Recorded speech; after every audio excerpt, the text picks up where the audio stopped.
New Right Network. Mobilizing, countering the left, energizing the right. New Right Network, home of the New Right movement.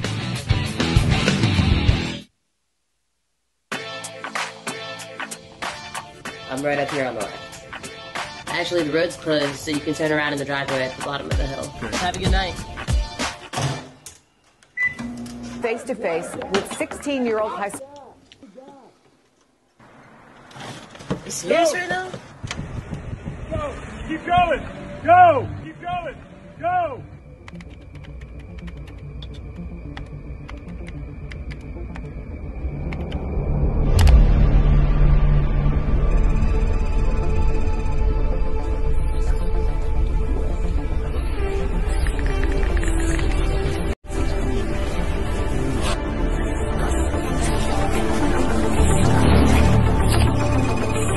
Really, it was just a matter of time before we saw something like this, and I'm really surprised that we haven't seen something worse. People always ask, what does it mean to make America great again?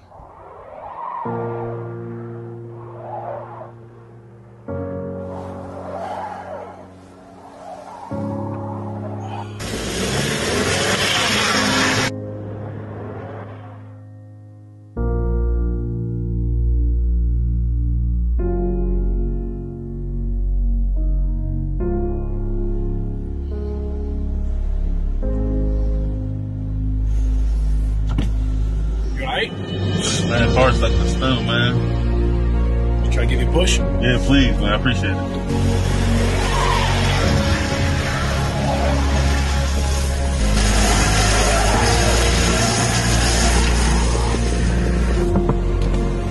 All right, look, here's what we're going to have to do. I'm going to push, don't hit the brakes at all. You just got to keep going.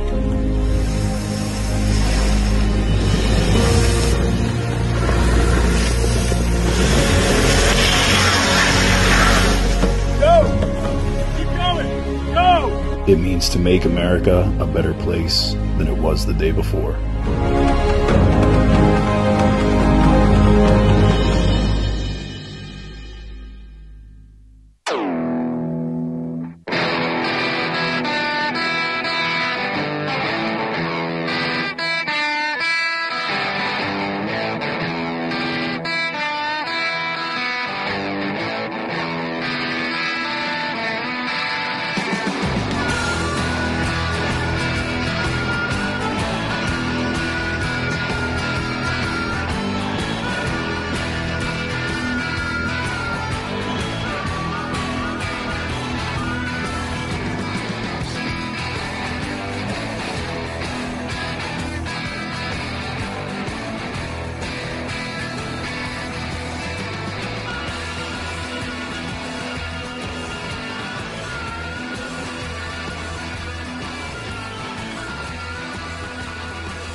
Good evening, everybody. Welcome to New Right Network tonight. Your host, Brian Smith and Kerry Smith. Giving you all the late-breaking news of the day, wrapping it all up, making sense of it all, exposing the fake news, giving you the real news.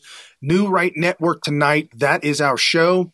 We are partnered with New Right Network, Smith.tv. If you need any kind of information, you need to know anything, we've got a brand new website up and running.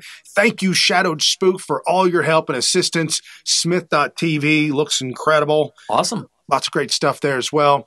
So today's show, Friday. It's Friday feeling. Data dump Friday, right? Right, data dump Friday. Haven't seen anything yet dumped, but I'm looking. Everybody's getting nervous. Scott Pressler tweeted out, said Mueller about ready to release. Oh, gosh. But we have good news on that, though, don't we?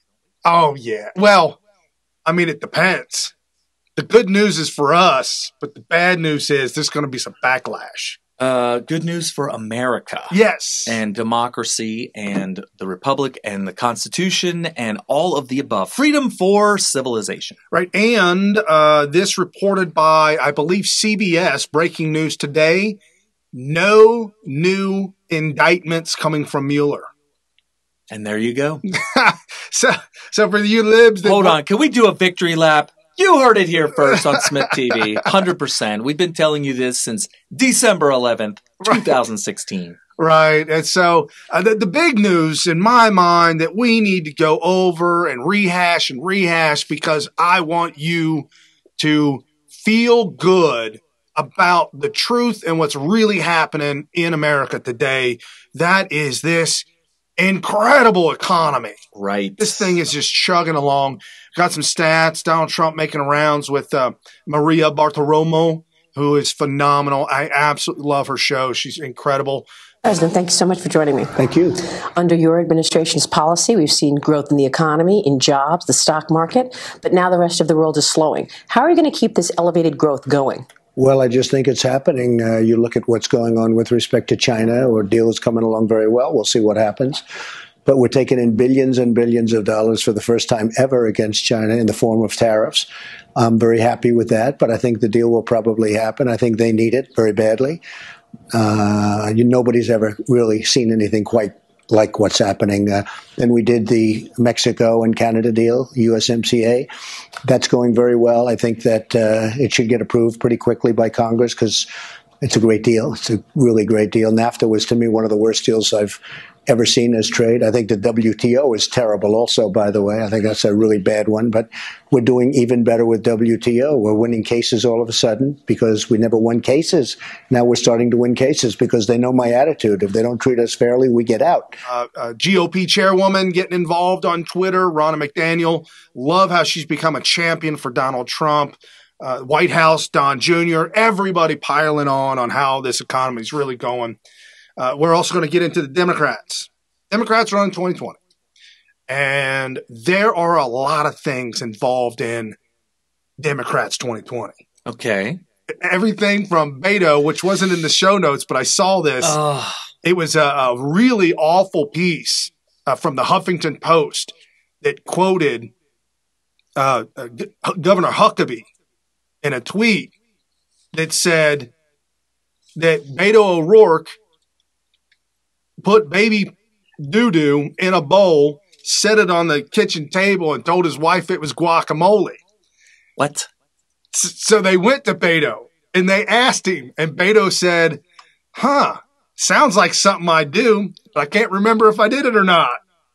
The fact that he would even say, regardless of whether or not he remembers or it even happened, it could very well be that it is totally fabricated. Right. The fact that he would say that it sounds like something I would do, very revealing about his character, isn't yes, is it not? Yes. Wow, that is so disgusting. So, and the reason why we're doing this, folks, is because we want you to understand the platform of the Democrat Party and every single one of those who are running 2020, even as we inch closer and closer, day by day, to Uncle Joe pulling the trigger and finally saying, I'm running. Man, I'll tell you what, I can't wrap my head around the emotions one must feel having lost a son or daughter. Yeah. And Joe Biden lost his son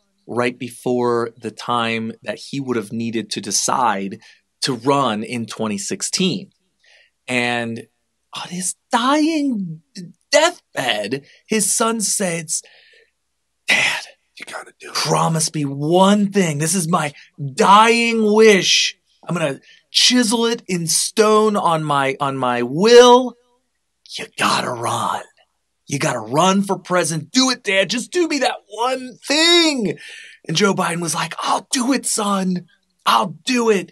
And then he says, nah, I feel too bad for, come on. Look, there's only so much mourning that you could possibly be suffering before you start to realize, wait, the person I'm actually mourning had one dying wish, and that was to run. And here's the thing. I think that ship has sailed. Yeah. Joe Biden is 76, I believe. And that's part of it. 78. So 2 more years, he'd be 78. That's part of it. The other part of it is this. It's really difficult to beat an incumbent. You need so much help. You can't just do it yourself. When it comes to, first of all, only one time in my lifetime, well, I shouldn't say in my lifetime, twice if you count me being a toddler, where Ronald Reagan did it to Jimmy Carter.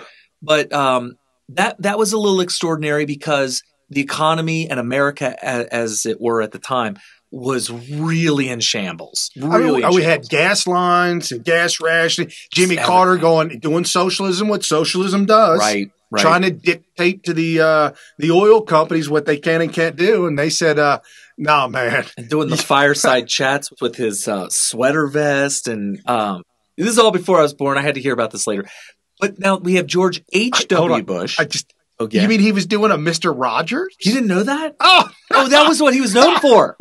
Okay, so this is a little bit before my time, but in case you didn't know, like I didn't know for so long, one of his things is I'm going to tweet to the public, without Twitter. So we have a president now who talks directly to the citizens through Twitter. Back then it was, I'm going to do what we call a fireside chat. And he would get the primetime cameras on him and he'd cross his legs in front of a actual fireplace with the fire going. Oh, so in he was a sweater vest. So he was a beta. In a sweater vest. Oh. And so he did that. But then we had I'm surprised you didn't know about that. It was like the thing that was like his thing, I guess. The fireside chat. I may have and just forgotten about it. Yeah, wow. Mr. Rogers, sweater vest and all. I don't know if he stole the idea from Mr. Rogers or that sounds like a Mr. Rogers thing. Oh yeah. And for those of you millennials that are listening, Chippy, my neighbor. Mr. Rogers, you're gonna have to Google that one, figure that one out, man. I gotta let that Very go. creepy. Very creepy. And there was recently a movie about his life, about Mr. Rogers' life, not President Carter. But now coming back around, talking about incumbents, George H.W. Bush. He was kind of surfing on the wave of the Reagan Revolution. Right. And that's why he got elected in the first place. I mean, the guy didn't belong there. He didn't belong in the Reagan Revolution. He was a CIA spook. He was a deep state guy. It's the whole Bush thing, right? He was selected by President Reagan, and I just learned this recently because remember during the Bush debates, during the run-up, they were actually going against each other. Bush that. Lost. Right. But I never knew the details until people, older men and women who were old enough to know what was going on back during 1980 when he was selecting his VP, people were comparing Donald Trump's choice of Pence as opposed to some other people like Jordan who would be more aligned with him to Ronald Reagan's choice of Bush, who was like the establishment antidote, I guess, to this populist Reagan, I guess. And so that's where I learned that. So to lend credence to that, there's a story out just recently that says that never Trumper billionaires enjoying White House visits because Mike Pence. Okay. So it's almost like he knew, Trump was 70 at the time. So he would have been really well aware of what was going on during 1980. So he would have, he was tapping into that. Maybe he was trying to copy exactly what Reagan did. And we see that by the way, this is not bad or unprecedented. The Democrats are trying to replicate the Nixon administration through Trump. So it's like this battle between, no, I'm Reagan. No, you're Nixon. No, I'm Reagan. No, you're Nixon, going back and forth. Because they're trying to impeach him by making him into something, Nixon. Something that he's not. Right. And there are pictures of him shaking hands with Ronald Reagan and Donald Trump's father being so famous, if you will, in the business world of construction and Donald Trump coming up through that era. Donald Trump's grandfather also being well known in New York. Actually, he grandfather goes over to it might be great. It's either great grandfather or grandfather. He went out west and started opening up hotels for the gold diggers. Oh, wow. Yeah, it might have been great grandpa. That goes way back. But that was the beginning of the Trump empire. Was that he went out west and catered to prospectors, prospecting for gold and silver, and then decided you know what? I think I can make this happen. Everything I learned out west, I can make this happen in New York City. And Wow. the rest is history. But anyway, back to incumbents. George H.W. Bush had a lot of people going after him. It was a nonstop droning. And I do remember this personally. A nonstop droning of how horrible the economy is, and that if it weren't for this horrible president, George H.W. Bush, that we wouldn't be in such squalor. Well, not only that, but he's a liar. He lied to you, the American citizen. He did that himself, though. Right. He did that himself. That was just stupid. But also you had the fact that Ross Perot was running, who was a lot closer aligned with a Donald Trump today, or back then, maybe even people didn't think it at the time. People didn't look at Ross Perot and say, "Oh, he's like Reagan." Nobody accused him of that. However, looking back at it, there's definitely a line of succession in that ideology. It's amazing that Ross Perot did what he did. Looked like he was going to win. He would have pulled a Brewster's Millions. You remember Brewster's Millions with Richard was running for mayor, running for politician because he realized he could blow all this money and get rid of it. It didn't look like he was going to win. Yeah, he didn't want to win because then he wouldn't be able to blow his million. Right. So then he started paying money and said, vote for none of the above. There you go. So that's kind of like what Ross Perot did, but he needed that. Clinton, who defeated an incumbent in George H.W. Bush, the media helped to make him unpopular. You had a third-party candidate siphoning away votes. I think Bill Clinton won with like 42% of the vote or something really low. So that all being said, let's go all the way back to the point of this conversation. Joe Biden missed the boat. His time for being elected was in 2016 when it was a change election. Right. We have an incumbent who's extremely popular, who's not going to allow lies to fly. He's just not. He's going to combat every single time a headline comes out that's a lie. And so they're not going to be able to George H.W. Bush him.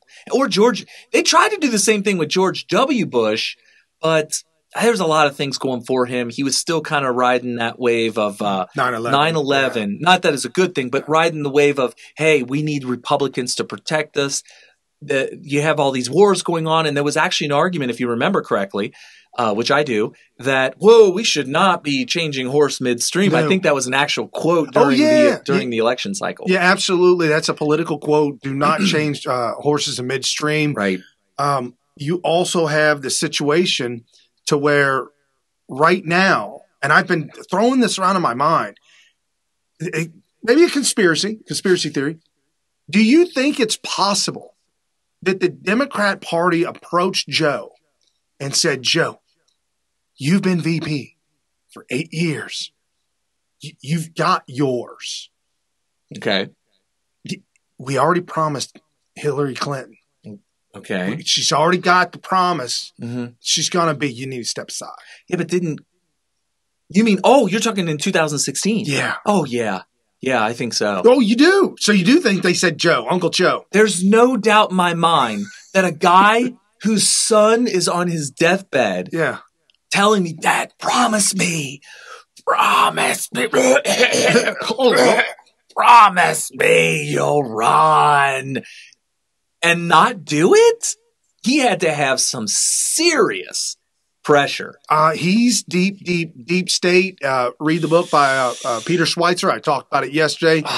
It is just unbelievable how deep and dirty all of these people are. We all know. We've always said all our lives, vote for the lesser of two evils when it comes to a politician. They never deliver for us. Yeah. They never stick up for us. I think that honestly, Joe Biden was told this. Listen, Joe, I know what your son said. I know he wants you to run, and he's gone now, and you have to fulfill your promise and all that. But I'm just going to be honest with you. And you're a political veteran. You know how this works. I just have to let you know right now, you're going to get zero support from us at the DNC. And with that being happening, you saw what happened to Bernie. They did to him exactly what they wanted to do to him, which was make it. And by the way, I'm not stealing this take. This is a Rush Limbaugh take. I'll give him credit. Make it look like Clinton won the trial by fire. Yes. She needed something to go through, something to fight for, and make it look like she won the nomination fair and square in a tough fought battle. It was all theater. Yeah, because when you see the electorates that were automatically given to her, not at first because they didn't want it to look like she's got a start of 1,000 to 0. Mm-hmm. You couldn't do that. But as the campaign slowly went on, they kept dumping more electorates on her. Freebies here, freebies there. Guaranteed electorate. Guarantees. Yeah. Oh, yeah. Guaranteed electors. And it was because of a very extremely corrupt DNC primary policy. And a lot of people don't know this, but the primaries are not run by the government. They're not a government thing. In fact, they don't even need to happen if the party doesn't want to. The party comes up with the process of nominating their party's nominee. Right. So for you to be able to vote and have a say in it is up to their discretion. Right. Seriously. I mean, if they wanted to come out and say, all right, guys, we went into the meeting hall and we had the white smoke coming up, and now we have black smoke coming up, kind of like they select the Pope. They come out and they say, all right, we decided it was going to be Clinton. If they wanted to do that, they could do that. Yes. No, agreed 100%. Well, they almost did it to Trump, the GOP.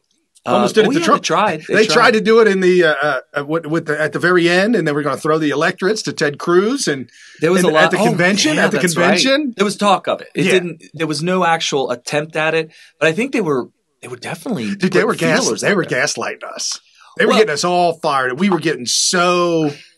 I think they throw the suggestion out there as a last ditch effort to see if there's political support test behind the waters. Test the waters. Test the waters. Like, let's just throw it out there. And if we don't get massive pushback, maybe we can actually go through with this. But of course, as you know, massive pushback. Too much pushback. Even my conservative father, who would never take any kind of aggressive stance to anybody in public, said that he'd take to the streets. Wow. Yeah. I would like to see that. I know. I'm just saying. So they just wasn't going to happen. But let's jump into the Democrats and see what they're doing for 2020. Donald Trump is toying with all of them, saying, I'm excited.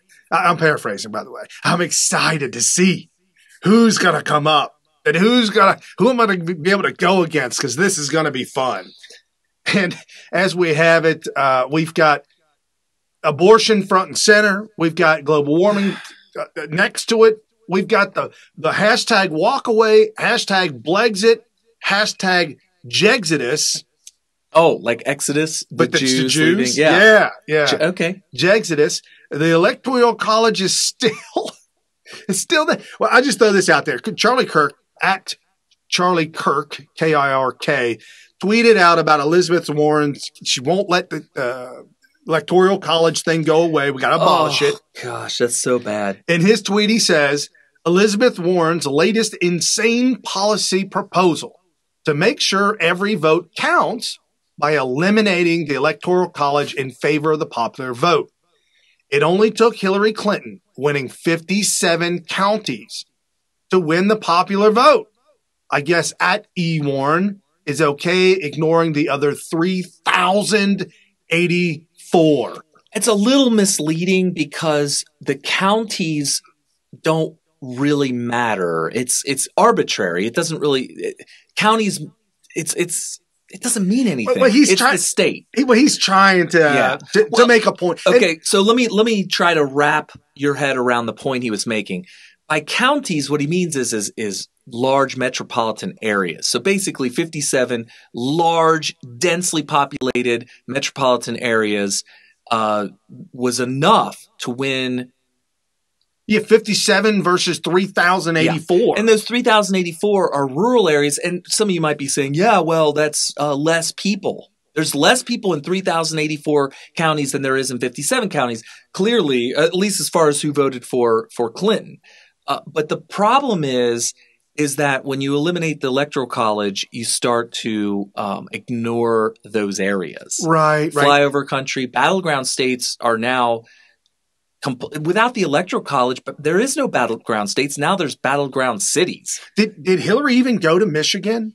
I mean, there were states. There was a whole bunch of those battleground states that she lost that she did not go to. She didn't hardly do any rallies. She had Bernie Sanders doing them for her. Something like that. Which is that. nuts. Yeah. Folks, she had Bernie Sanders working like a dog.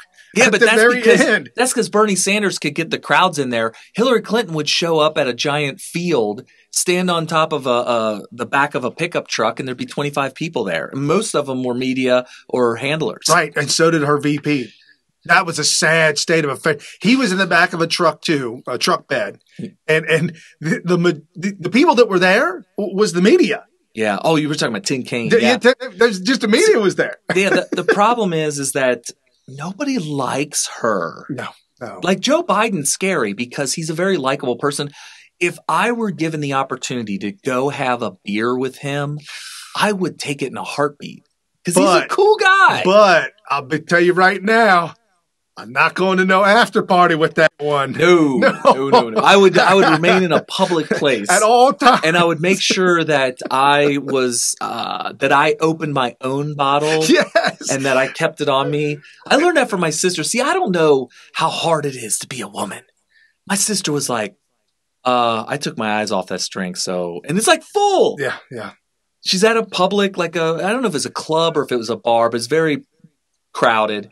And she turned away from her drink for just a couple seconds, and she turned back and I think she didn't say anything. And I said, "Aren't you drinking that?" And she ordered another drink. And I'm like, "What's going on here?" She's like, "I took my eyes off it for a couple seconds. Won't do it." She's very street smart. For those of you that live in New York City or probably Chicago, San Francisco, you might be able to relate with me in Los Angeles. Okay. Especially in WeHo. Okay. West Hollywood, as a man, if you're at any kind of establishment that serves any kind of adult beverage, you will see glasses up and down the bar with the coaster that it sits on top of the drink. Okay. What does that mean? That means that the guy has left to go to the bathroom and is coming back. Oh, so you're having the bartender watch it for you? Yes. Not only that, in the Midwest, they have shelves in the bathroom right next to the urinal. Well, okay, that's you take it in there with you, and then you. But here's the thing: as a guy, you've got to be as savvy as a girl because you could get the Mickey. So because of the alternative lifestyle out there. Maybe I'm naive, being a guy, not realizing that I could have Joe Biden show up and have slip you a Mickey, have problems. Wait a minute, hold on. He's not into old men like me. He's into the underage daughters of his friends. He is absolutely, but I'm petting of the hair. I'm not taking it. I just shaved. Somebody said I looked like I was Sessions. Was it Sessions that said, "Get off my daughter"? It was one of the politicians that pulled his daughter away from I thought it was Biden. Sessions. I thought it was Sessions. Yeah, I'm not sure if it was or not. But if it was my daughter, I'd be like, as soon as I saw his sticky fingers going towards my daughter, I'd be like, "Hey!" If he does run, Biden runs 2020, I'm telling you right now, that Paul Joseph Watson compilation video will be played over. Oh, people are going to start to attend his rallies and start screaming at him. Pedo. Okay, so with that out of the way, I don't know how we get back on Joe Biden again. Back to Charlie Kirk. So let's hit this because this is front and center. The past couple of days, I kind of thought New Zealand was going to kind of fade away, but New Zealand is making a comeback in the news because of their actions. Yeah, because of the higher ups, the prime minister, the president, if you will. She has made a decision that will ultimately result in massive loss of life. And you New Zealanders, for all y'all to don on the hijab. Oh, yeah. In solidarity, but in solidarity for Muslims, you don't know what Muslim and Islam is all about. Well, we'll find out. I mean, here's the way I interpret that. So I see them all saying, "Oh my gosh, all these Muslims were killed in our country at these mosques, and you know, some killer did it because of religious reasons. They didn't like Muslims, so they went and started blasting, randomly people in the mosque. And so we need to show solidarity with them. So we'll put on the hijab or whatever, and show that we support them, that we're with them." the way I look at it is this, is how are the Muslims, at least in the region, but more likely overall, how are they going to view that? Are they going to view it as, wow, maybe we should listen to them and not be so aggressive in the retaliations or just whatever, any kind of violence towards them, and listen to them. That's what I think the New Zealanders are hoping. They're absolutely placating to the Muslim community. They think that, well, okay, say they didn't do that. I'm putting myself in the shoes of a New Zealander. They've got to be thinking, gosh, if we don't show them that we are totally cool with them, we're totally cool with their religion, their culture, and everything like that, they may interpret that as the need to retaliate with in-kind violence, right, which is just shooting up non-Muslims, right? And so if it doesn't go the way they hope and anticipate and are trying to go, where do they go from there? Now it's a big what if. Maybe nothing happens, but I think that there's going to be people, and I'm not just saying in New Zealand. There could be a massive attack by Muslims on non-Muslims somewhere else in the world, and whoever does it could very well say, this is for my brothers in New Zealand or whatever, and do it as a retaliation attack.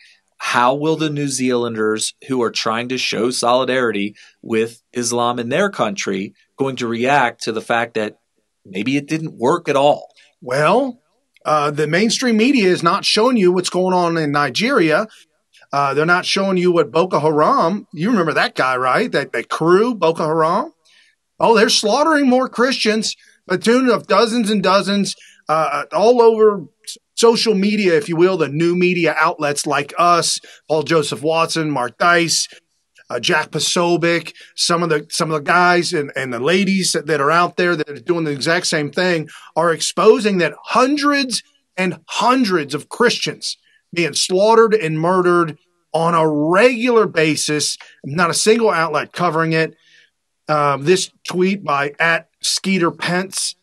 I know there's a lot of people mourning what happened in New Zealand, but I really wish mainstream media would cover this too. Right. Persecution of Christians in Nigeria. YouTube clip, please. This is the woman that America, please stand for us. We are dying. America, I'm begging. Save our life. No, sir. Yesterday, one of my colleagues, Reverend, was slaughtered with his wife and his children. And I'm right here. Look at women. Immediately they were communicating. After the Fulani herdsmen have finished burning down 2 villages, then the soldiers came in, trying to cause confusion. And who are these army men that are using machine motorcycles? After they get the shoots, God will stand for us. We have nobody. Everybody, we are now ready to do the last prayer. Since Islamic agenda is taking over the nations, now live at the police station in Barkiladi. And so that's what you're seeing that you're not seeing. Yeah, I think there's a little bit of a bias in the reporting on this. I don't understand why. What is it against? What is it for Muslims or Islam in general and against Christians to where it's okay? There's just not outrage over persecution and murder and whatnot, genocide, if you will, in some countries of non-Muslims. And I'm not 100% sure. I don't like to say Christians because clearly they would do the same and are doing the same to Jews. Jews as well as Hindu or any other religion. So I just call it non-Muslim. Yeah, if you're non-Muslim, you are considered an infidel, and you have a couple of options if they offer them to you. One option could be to pay a tithe or a fee, a tax. You could submit and convert to Islam. Right. Or you could lose your head. And I think that that's what the main thing is. If you look at the difference between Christianity and Islam when it comes to evangelizing, which is like a very important part of a lot of these religions, which is why they spread, is that Christians go around and try to win a debate and evangelize you that way. Like, hey, this is why the Bible is true and right, and you should be following it, and you should be worshiping God in our way with the Bible. And if you reject it, then either A, they're like, all right, well, we'll just try again. Or B, in some denominations, they might tell you you're just going to go to hell and get nasty with you. And then they walk away and make you feel bad. But apparently, if you follow the Quran to the letter, you're supposed to kill anybody that you don't successfully convert. Right. If you can't convert them and you can't get them to take the other options, or whether you even offer the options, the end result is that you're to right. And just to be fair, there's tons of Muslims that I know personally. Not me. I don't know a lot of them, but I know that there's a lot of Muslims in America who are not killing people that they failed to convert. So there are people that are obviously saying, well, I'm not going to follow that exact line of the Quran. But, you know, it is what it is. In that case, Brigitte Gabriel answered that by saying, yes, I understand the majority of Muslims are peaceful. Right. The majority of Nazis were peaceful. The majority of Japanese during World War II were peaceful. It's the peaceful ones that need to stand up against the violent ones, condemn the violence, and say, we've got to stop this. That's not happening, and that's key. Right, right. And this at Education for Libs, people in New Zealand are now wearing headscarves to show their support for Muslims now. Wow. They have 1.2 million guns, and in 2017, there were only 35 murders. Wow. That's a 0.00002% ratio. New Zealand has peacefully bowed down to the globalist and the sword of Islam. They are lost. Yeah, people are saying people don't understand. And I feel like a broken record on Smith TV sometimes, because I do have to repeat little lessons over and over and over again each episode. Not every single episode, but here's what nobody's getting right about New Zealand and their gun ban, with very, very limited exceptions. For hunting, you can own like a tiny little .22. Well, yeah, the president, I'll just call it the president of New Zealand said that any assault rifle or any assault weapon that was used during this shooting, which makes no sense, will be banned, which is a long rifle and a handgun. Well, I don't even know if she was that general about it. I think specifically if it's whatever kind of gun we're using, that specifically you can't use. If I was a gun manufacturer, I would try to sue, but I don't know the laws in New Zealand. They probably have no grounds, but in America, they would absolutely have grounds. But here's what everybody's missing about the gun ban in New Zealand. Everybody's like, oh, well, you have loss of freedom to possess a possession of your choice or whatever, to protect yourself from whatever it might be, somebody breaking in or somebody else that might have. Some people are saying, well, all the criminals are going to remain armed. Oh, yeah, there was one comment that was made that New Zealand just passes law that allows all criminals to own guns. Right, but here's what they're missing. You have to remember why the American founders gave us a Second Amendment to begin with. It was the reason. And it was hidden from me in school. I had to learn about it later because they absolutely would not teach you this in school. But it's because they were protecting themselves from their government. Right. And they knew that even though they were able to wrestle away control from Great Britain and create their own country, that not just they, but some future leader of their country could end up becoming oppressive, tyrannical, abusive one day in the future. Or maybe overthrow the country and the Constitution with a coup. Or just abolish the presidency and the Constitution just by executive order. I mean, any of that stuff can actually happen, can happen. What do you think would happen if Trump today were like, you know what? I'm going straight to the Constitution. I'm going to rip it in half, and I'm going to declare that I am the king for life. And I dare you guys to do anything about it. I got the support of the military, law enforcement mostly. Anybody that doesn't, we're going to round them up immediately and get rid of them. Yeah, I mean, that kind of stuff could happen. Do I think Trump will do it? Absolutely not. I know there's liberals out there that disagree with me, but no, of course that's not going to happen with Trump. That's not who he is. But if he did, stop and do the mental, the thought experiment. what exactly is going to stop him? Do you think that the Congress has their own law enforcement agency that they can send to the White House to remove him? No, well, I mean, look underneath Barack Obama. We were deathly afraid, and we were talking about this before the show. Remember, folks, dial this back.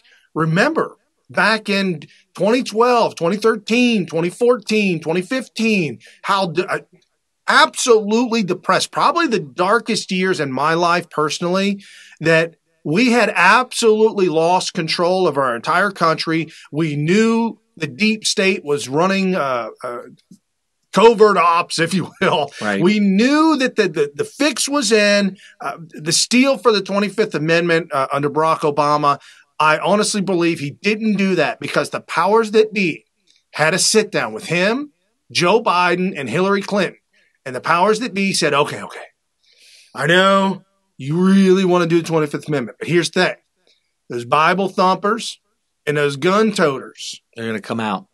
Cause a problem. And we don't need that right now because we've got the election sewn up. We're just going to do a peaceful transfer of power to Hillary. And then Uncle Joe speaks up and they're like, whoa, Joe. This ain't your place. This ain't your place. She outraised more money than any of us. She was able to garner more money from Russia, the Ukraine, China.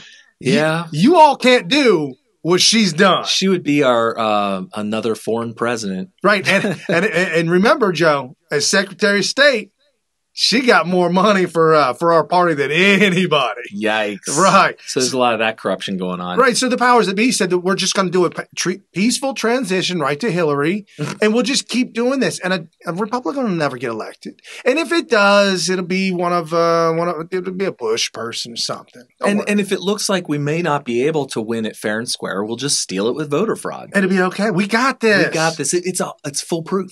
Right. Some of the folks that we talk with in our meetup group, one of the ladies, she's so smart. She's always DMing me on Twitter. Marsha, thank you so much, Marsha. After yesterday's show, where we talked about the whole Russian collusion and the Ukraine and Russia and the DNC, folks, realize that this was an intervention of God. Okay.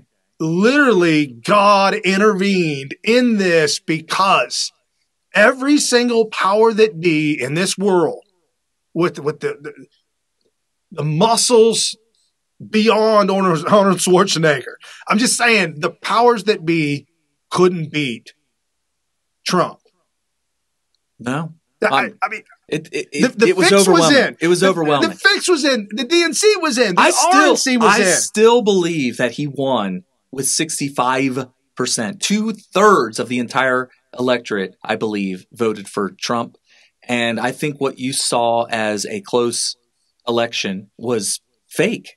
Right. I do. I mean, that's pretty conspiratorial. Right. Sorry about that. Well, there was that one poll that they did that did reflect that. They tried to repeat that same poll several months later and repeated it successfully. So it seems to me that 2/3 of the people were able to edge out a squeaky close election. Right. I think that they just ignored those key battleground states thinking that, they're going to go to Hillary anyway. And didn't happen. So I tweeted this out after CNN tweeted. I had to respond to them. So I responded to CNN by saying, literally Hitler. Okay. Exclamation, exclamation, exclamation.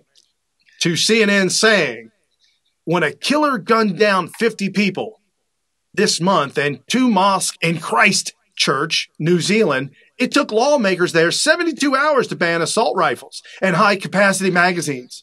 Here's how long it took the U.S. to react after recent mass shootings. They are literally saying that what New Zealand did in this article is the greatest thing next to sliced bread. Right. They did the best thing that they could possibly do. They were able to do it with a dictatorship, basically. Right. And folks, that is literally Hitler. That's what he did. This is why our country is so great, because we have this decentralized government, which, by the way, it's way too centralized. It's way more centralized than it was intended and written originally by the founders. It has become more centralized since liberals have been creeping in, started with the Civil War and the Reconstruction, and it's been getting more and more centralized since. But it's still a very decentralized government relative to other countries around the world. And that's why when a mass shooting takes place, there are cooler heads prevailing in all these other places that have a say. You know, these tiny little places like Montana, Rhode Island, whatever, they have a very, very small say in our Congress because of their population, but because of the way we have our Senate and our House of Representatives set up, that they're able to have a say and say, whoa, we are not going to be writing laws banning the Second Amendment. Right. And this tweeted out because David Hogg has got to get involved. David Hogg tweeted out, "This is what leadership in response to tragedy looks like. Take note at POTUS." That's leadership, huh? Leadership is taking away rights and freedoms away from people. God-given rights, by the way. And I'm surprised at that David Hogg thing. I'm looking at your screen over here, folks. I forgot about this, but there is a video that's gone viral of a knucklehead, and I want to say I believe it is in New Zealand. This kid, yes, it was in New Zealand, is scoping in New Zealand, and he walks up behind a politician giving a talk, and he smacks the politician on the back of the head with an egg. 17-year-old Will Connolly earned the nickname Egg Boy when he cracked a raw egg on Senator Fraser Anning's head Saturday. Anning hit Connolly in the face and the teen was arrested. Anning had blamed Muslim immigration for the terror attacks in Christchurch. Connolly said the egging was a protest against those comments. This is what it's come to.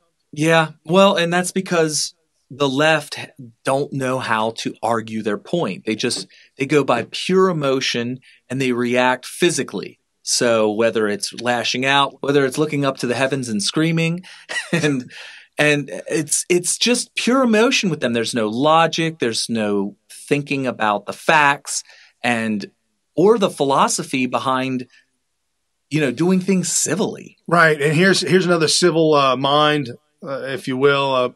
Mr. Sanders, he's running and he's come out, both guns ablazing. Yikes. This at AYLA for Trump. Bernie Sanders calls for stripping of the Second Amendment rights overnight.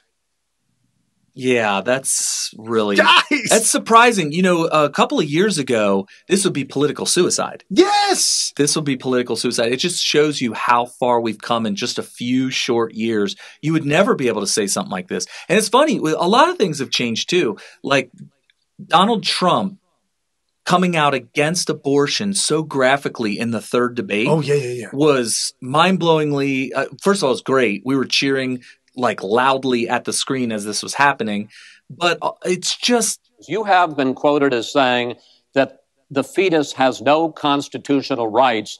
You also voted against a ban on late-term partial birth abortions. Why? Because Roe v. Wade very clearly sets out that there can be regulations on abortion so long as the life and the health of the mother are taken into account. Partial birth Well, abortion. I think it's terrible. If you go with what Hillary is saying, in the 9th month, you can take the baby and rip the baby out of the womb of the mother just prior to the birth of the baby. Now, you can say that that's okay, and Hillary can say that that's okay, but it's not okay with me. Because based on what she's saying and based on where she's going and where she's been, you can take the baby and rip the baby out of the womb in the 9th month on the final day. And that's not acceptable. Prior to that, it was considered the third rail. Now, I know a lot of people say, oh, no, Social Security is the third rail. Hey, that's going to soon not be the third rail. Right. But yeah, going after the Second Amendment, you're literally going after the Constitution. And there is a constitutional amendment process. So it's not unconstitutional to amend it, but we are so far from it. I think it's really scary that somebody who claims to be running for the executive office would even be talking about this, because it would require like 2/3 of the states and the Senate, all this stuff. Not only would it require that, but he's going against Democrats. Yes, folks, there are hundreds of thousands of Democrats that own guns. Absolutely. Absolutely. Some of them aren't even criminals. No. Oh, no. Zinger. Too far? Too soon? No, it's all good. And this by our good friend Hutch Bailey Jr., HutchBailey.Jr. If you live in New Zealand, keep your eyes to the sea. The wolf will be upon you soon. God help you. Yeah, and he's referring very cryptically to exactly what I just said, which is you get rid of your right to bear arms and you're on a definite time scale where the end will come soon. And it'll come from the government. The government will these people are power hungry. People that become politicians are very power hungry, and they're looking to gain the maximum amount of power before they're carted off to hell after they die. That's what they do. It's power, power, power. And sometimes they're limited by other people who are competing for the same piece of the pie, the power pie. Right. You know, so some of it is that. But also they're kept at bay by the fact that pitchforks and torches are real. And without the tools necessary for the citizens to rise up and at least threaten those who try to abuse their power, you know, your Hitlers, your Stalins and stuff like that, you end up with Hitlers and Stalins. And so that's what Hutch Bailey Jr. is saying, I believe, when he says your wolf is upon you soon. Yeah, he's also retweeting out Jim Hoft at Gateway Pundit, who posted an article on his website, thegatewaypundit.com. Crooked Hillary praises New Zealand Prime Minister's swift gun grab following mosque shooting. Yes, that's right, folks. Hillary Clinton has praised the gun grab. So you've got Bernie Sanders praising the gun grab. Now you have Hillary. Hillary. Well, Hillary on the gun where grab. She's coming from now. I shouldn't say her. You know where all the Democrats are coming from. And this is nothing new. It's not like, oh, look what happened in New Zealand. We need to have a change. We need to think about whether or not it's wise to have a Second Amendment. No, they've always wanted to get rid of the Second Amendment. They just want to have power over as many people as possible, as much power as possible also. Right. And real quick, I just want to run through this real fast. The hashtag walk away, Blexit and Jexodus. This by Dr. Etiquette. I've never received so much racist attacks against me my whole life. I was brown. But as soon as I wore a MAGA hat, that's when it all started. God's work will prevail. And this video clip of a Hispanic girl giving a talk and her walk away. This is real, folks. We're seeing it everywhere. And then at the Mike L. Crump, we spend too much money with no return. We need to cut spending and put Americans before illegals. Folks, they don't care about Black Americans, white Americans, legal Hispanics, illegal whatever you are. They don't care about you. They're all in for open borders, bringing them on through. It's a George Soros concept, open border society. That's the Democrat Party completely owning it all. And now we've got Donald Trump this week. Matter of fact, I think it was yesterday.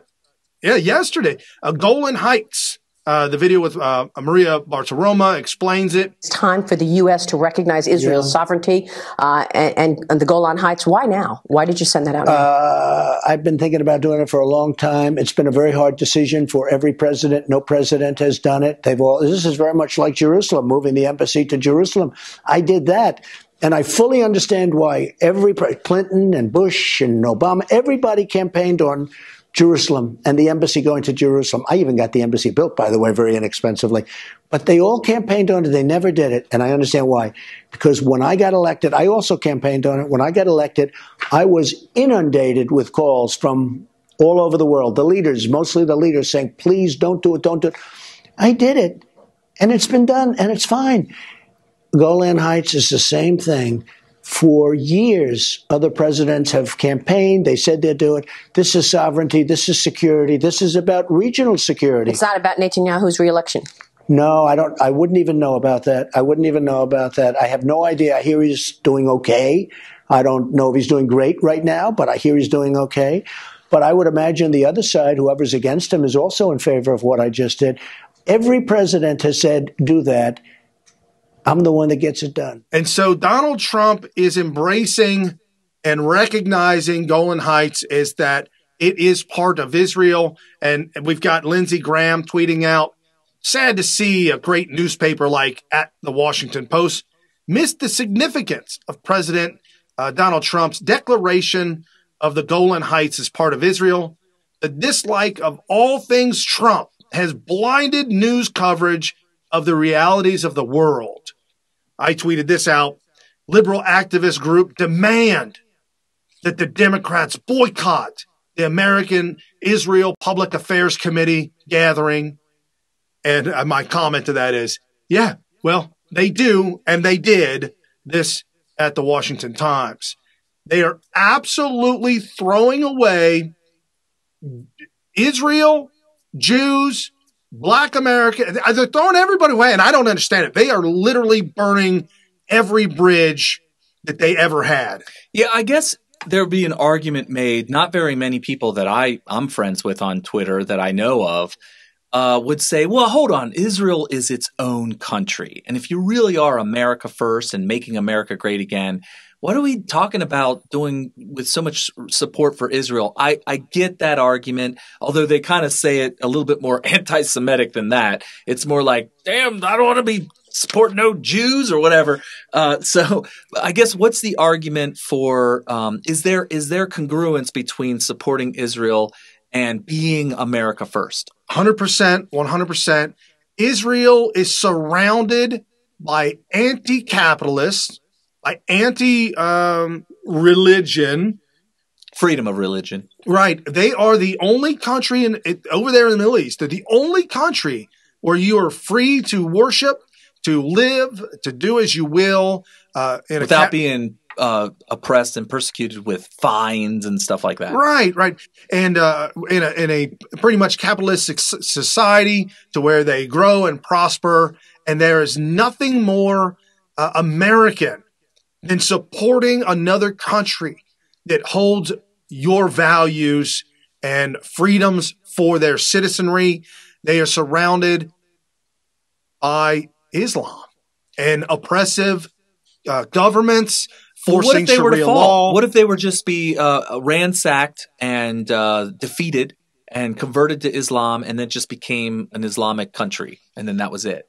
That would be horrible. Okay.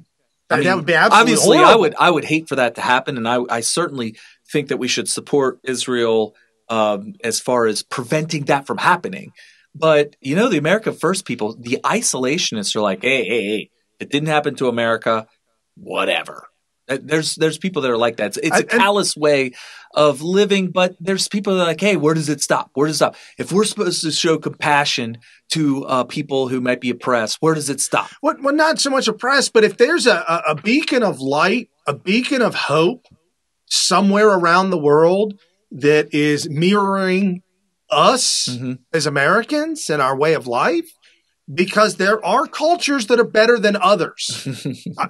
It might be controversial to say. I agree with Brian on that. There are cultures that are better than others, and we should absolutely support verbally, trade deal wise, helping each other, support those cultures that are the better culture. And by better, we mean are to the benefit of humanity in the form of freedom and all that kind of stuff. Right. And if you don't think that certain cultures better than others, this is an individual I'm following, strangely enough, at Imam of Peace. Okay. And I follow this individual because I'm curious. Is this the turning of Islam away from the violence towards Israel, whether it be the Palestinians or Hamas or whatever the case may be? So he tweets out, Palestinians should be thanking God. I'm not sure which God he's referring to, that their main problem is with the Jewish state and not with a Muslim one. This is what Muslim Hamas is doing to Muslim protesters in Gaza that are rising against the corruption of the Palestinian authorities. Where's the media coverage? And as you can see, the picture depicts an individual that is burned and scarred. It looks like from maybe a hot poker iron all up and down his arms and his back. We know what they do. We hear. We've seen it. I tell you what, folks, I've seen stuff that I never wanted to see in my entire life. I've seen things that I can't unsee. I know. Some of the worst stuff. Just thank God if you haven't seen it that you haven't seen it. Some of it's really stomach churning. Brutal. Right. Speaking about brutal, abortion on demand with the Democrats, at 4 American Cat, and that's the number 4 and KAT. Mississippi apparently joining with Ohio. Bans abortion after fetal heartbeat can be detected. Not sure how many states have done this, but I'm happy that it's getting done. Bravo, Mississippi. Baby lives matter, pro-life, Dems are baby killers. This article written by the BBC. I can only imagine, there's a lot of parallels and comparisons between the American Holocaust of abortion and slavery, which, by the way, there's probably millions of people who lived in America their whole life and died not knowing whether slavery was ever going to be abolished. And I just hope and pray that I get to see in my lifetime when the American Holocaust ends. And I kind of feel like these past couple of years that we might be finally turning and rounding the corner towards a day where America will stop murdering babies. The numbers are out there, the polling numbers of Gen Z, that's right after the millennials, that they are absolutely sickened by the thought of abortion. Not only that, but they're actually starting to abstain from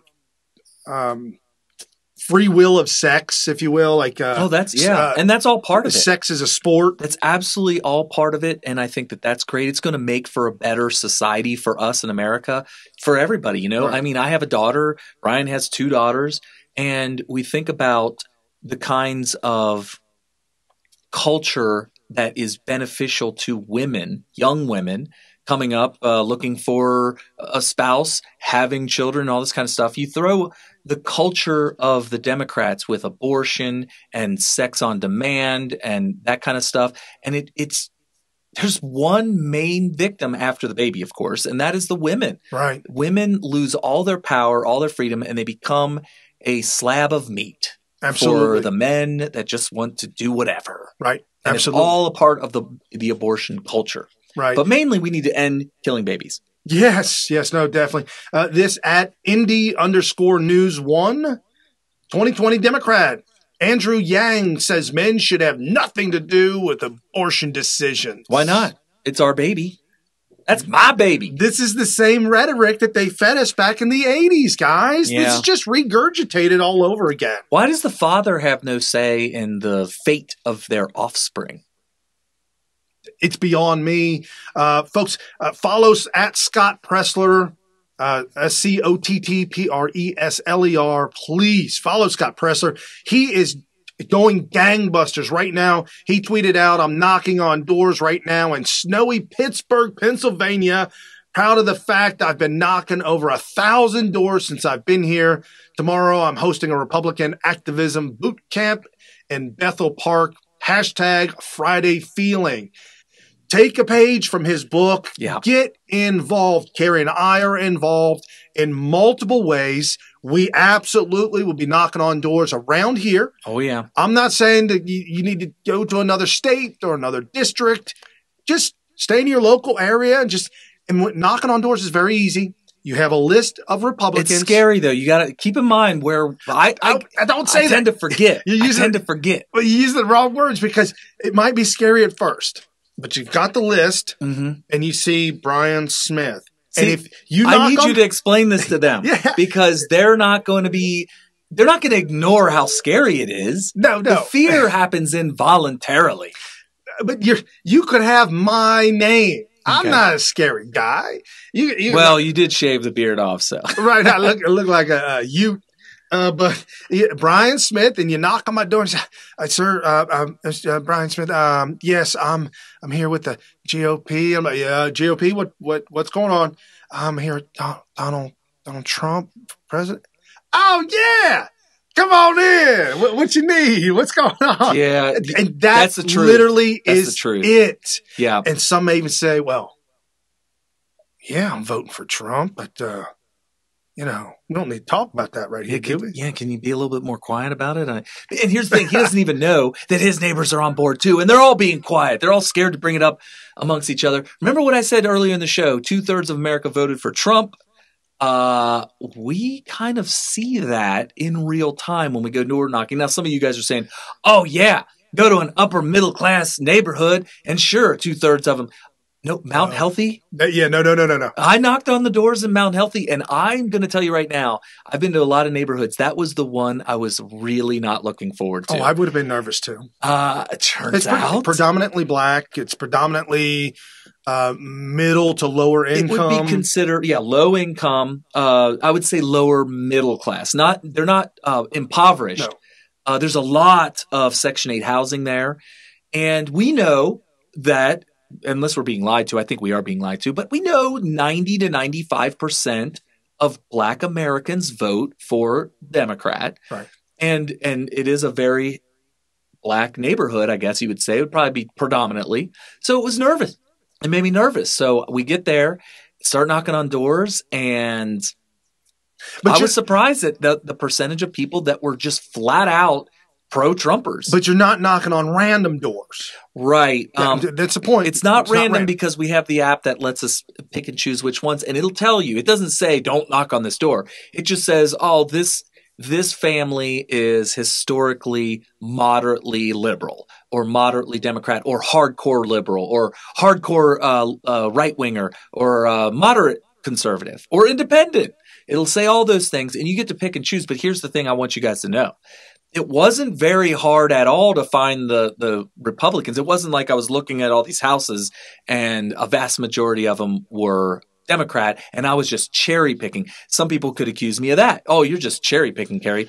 No, there were a surprising number of red households. Right. So. And as we round up the show for Friday feeling, folks, leave you with a good feeling over the weekend. Be very excited about what's going on in America.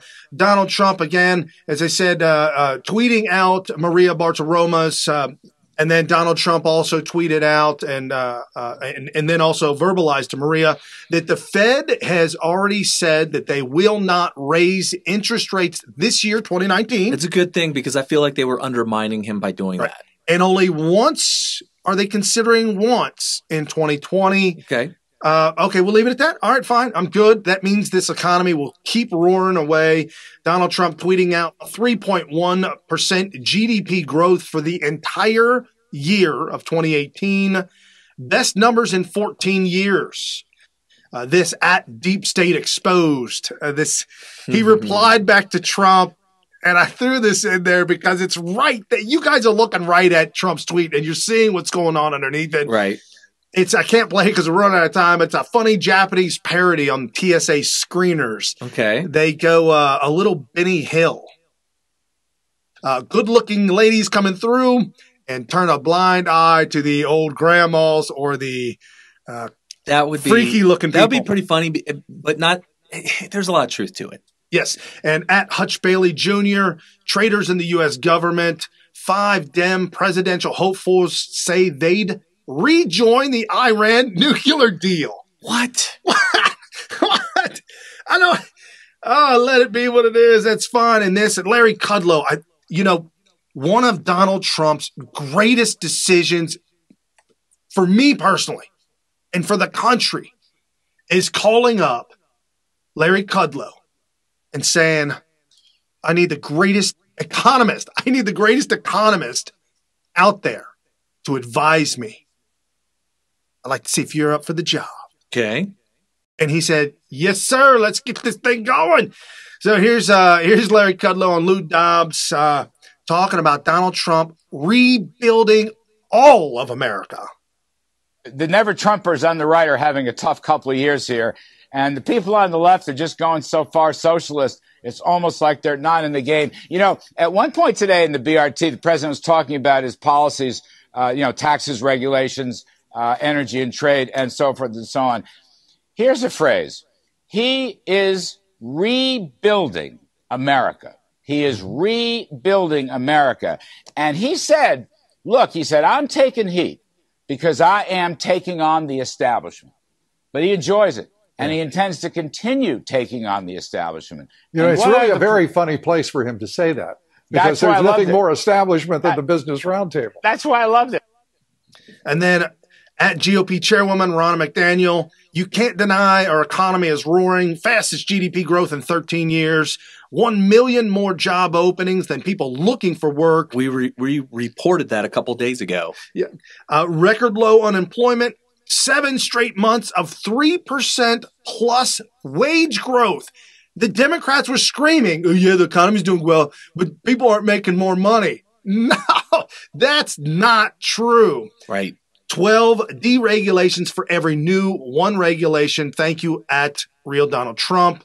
And Don Jr. tweeted out, I guess there's the magic wand for you. Oh. Abracadabra, Obama. Oh, no. Oh, wow. And then at the White House, presidential at Real Donald Trump's historic investments in our defense industry base keep 2 of his biggest promises to voters, rebuild our military and bring back American manufacturing. Absolutely. He slammed dunked those promises. Absolutely. And that's the thing that people need to not take for granted. My entire lifetime, these politicians make promises, and sometimes they have to kind of jump through fire hoops just to make the argument that they kind of roundabout indirectly did keep a promise. These are direct promises, totally 100% kept. Like, he went all in on actually solving the problems and doing the things necessary that fulfill his actual promises word for word. Build the wall. Hey, y'all. He's building the wall. He's building the wall. Yeah. He is absolutely building the wall, and nobody can stop him. Remember the 12 traitor Republicans, that voted to keep Donald Trump from building his wall. He vetoed them and said, nope, sorry, not today, fools. This kind of stuff has never happened in my lifetime, which is something that you need to remember voting going forward, is that we expect our leaders, our politicians, to be more like Donald Trump, where they say what they're going to do. We make the decision whether or not we want that or not. Right. And then when they do get elected, they do win, and they do have that mandate, that they actually aggressively pursue the solutions to the problems they said they were going to solve. That's it. And folks, you're watching New Right Network tonight. Your host, Brian Smith, and Kerry Smith, giving you all the real news, exposing the fake news of the day. Monday through Friday, 7 to 8 p.m. Eastern. It is Friday. Have a good night. Enjoy your weekend with your friends and family, knowing that we'll be back on Monday. Yeah, that's right. We'll be back on Monday. Then. All right. Peace out. See ya.